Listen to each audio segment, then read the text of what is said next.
So the first card you have for your past is the Wheel of Fortune. So yeah, these are cycles I'm seeing with this wheel turning around. Cycles. I think you might have learned. From a lot of mistakes that you made in your past at one time in your life. This is a really positive thing. I mean, I'm not seeing this. I'm not talking about this to make you think about mistakes you made or your past or going backwards or making you feel bad or anything like that. What I'm seeing is that you've really grown from this. You've really moved upwards from this time, out of this time in your past when you were in a cycle of just making the same mistakes over and over again and repeating these mistakes.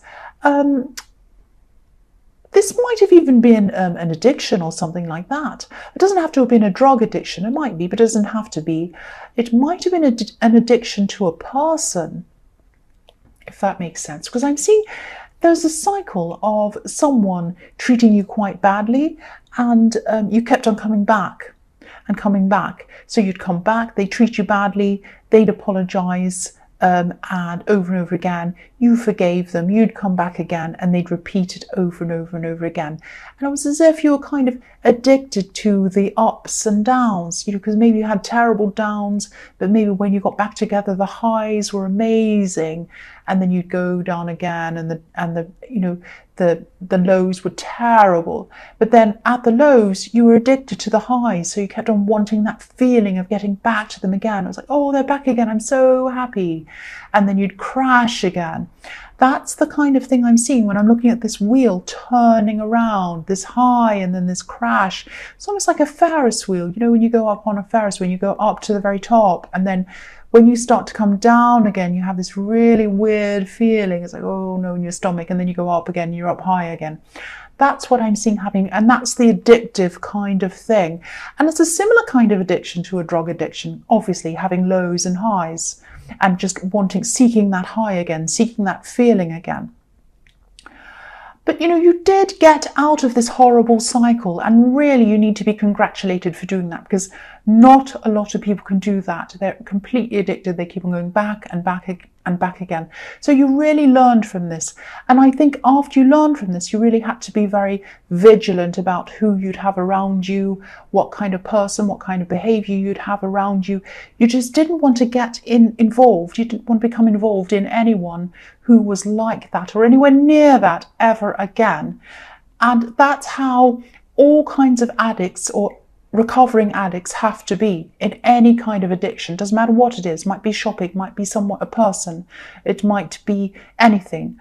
They have to make sure that they're very vigilant. It's not like they kind of give up whatever it is and then they can relax. No, for the rest of their lives, they're vigilant all the time. They have to be like, I can't get myself into that situation where I'm around people who do the same thing, to do that thing. I can't be around anything that's going to trigger me. And a lot of the time, addiction is based on a feeling of some kind of depression, mental illness, something where you feel very bad about, might not be mental illness, but something where people feel very bad about themselves, or they're very sad, or something negative. And they're seeking something that's going to make them feel better. So they go after a drug or they go after something. And I don't mean to analyze you. That's not what I'm trying to do. But I think with you, yeah, you did feel quite bad about yourself. And that's why you got into that situation. And then you had this, when you first met them, there was this amazing high. And you're like, I feel fantastic. I've never felt like this. This is wonderful. And then they drop you down again and you're like, oh no, I want that feeling again. I can't be like this. This is how I was. That's what I'm seeing. So I won't say any more about that because I'm saying too much about this card. I'll go into the next one. I'll be here forever. The next card you have for your past is the Two of Pentacles. So yes, again, I don't mean to keep on seeing this old situation again and again, but it keeps on coming up.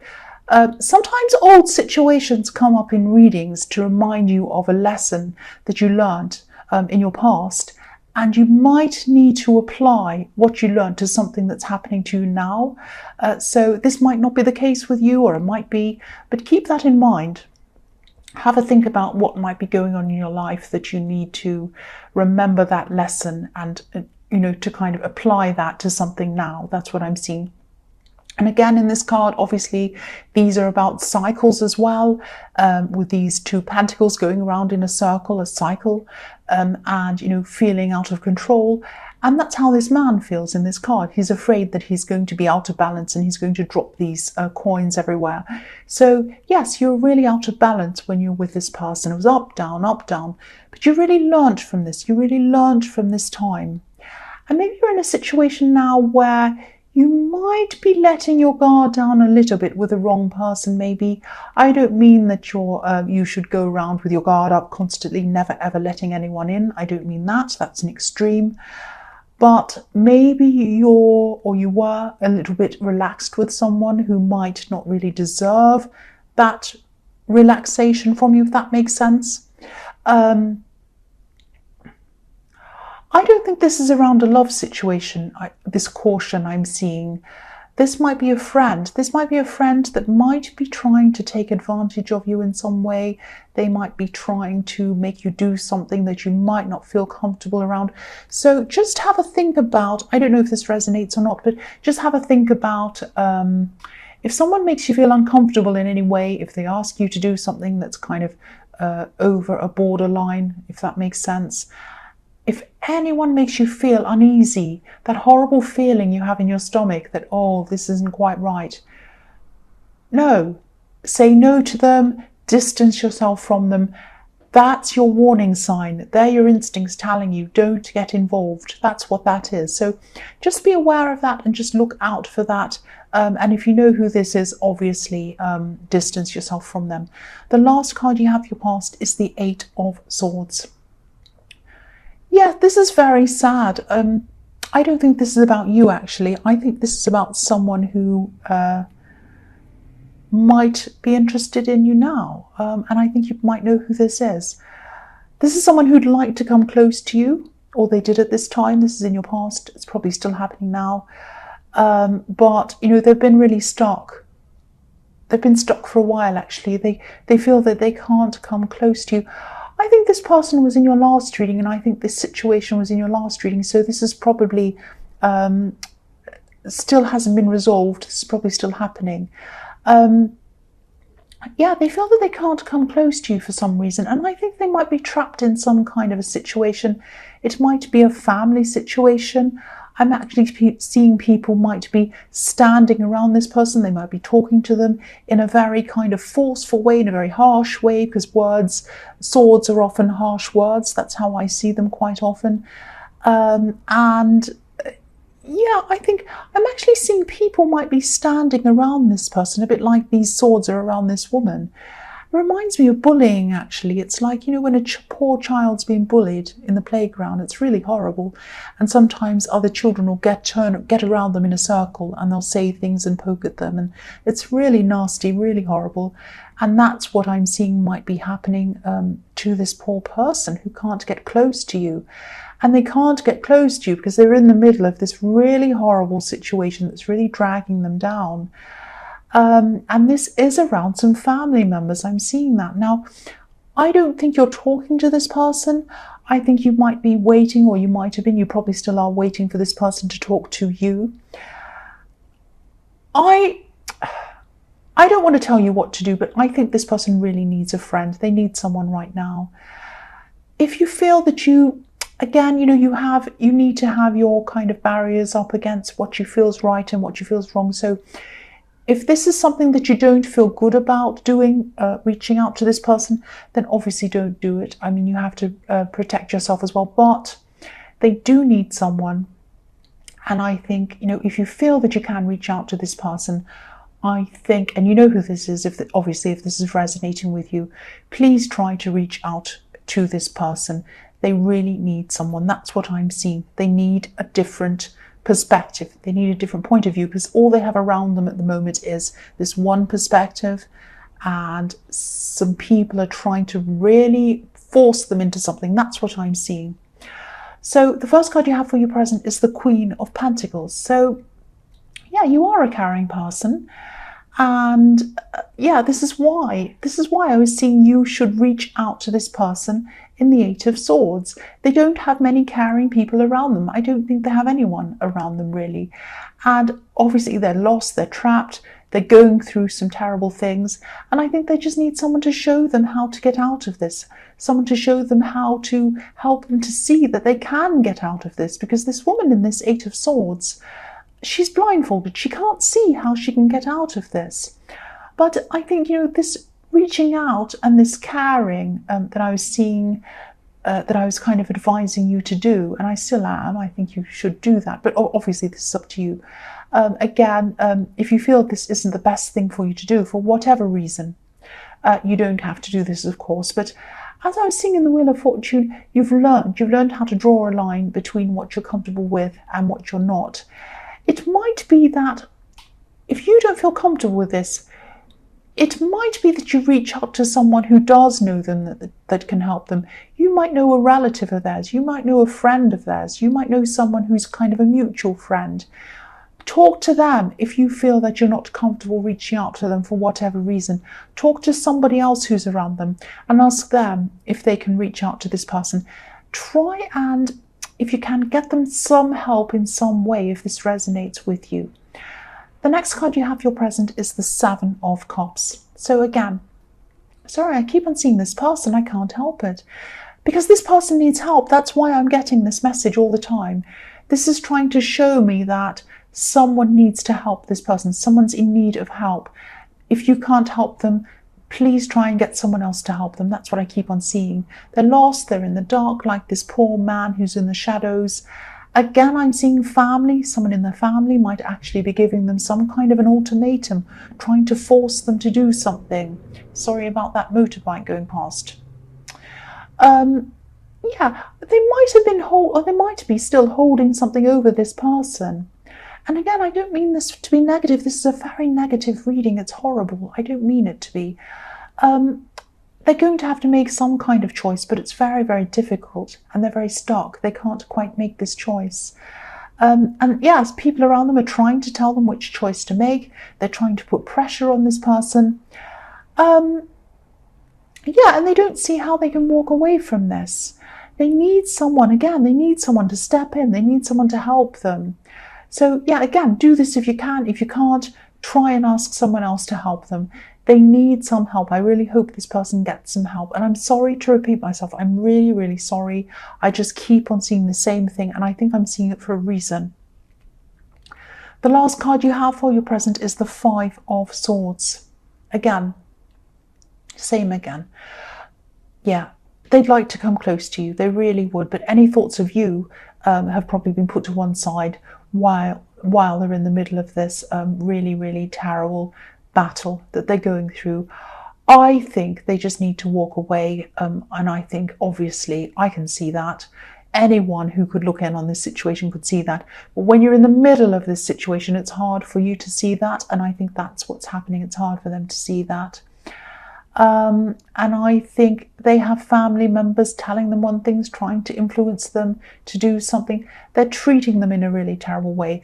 And I think, with this ultimatum, I think if they take up whatever this is, there's some kind of bait. There's like an ultimatum, or there's some kind of, it might be a family business. It might be something like a inheritance that they're promising them, something like that. They're trying to say, oh, do this, and you'll get this.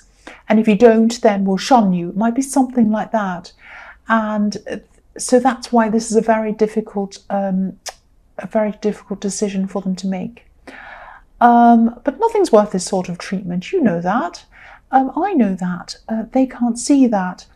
And I think even if they did take up this thing, even if they said, yes, I agree, or do whatever you want, that is not going to stop this horrible treatment, because these kinds of people are never going to stop this kind of treatment.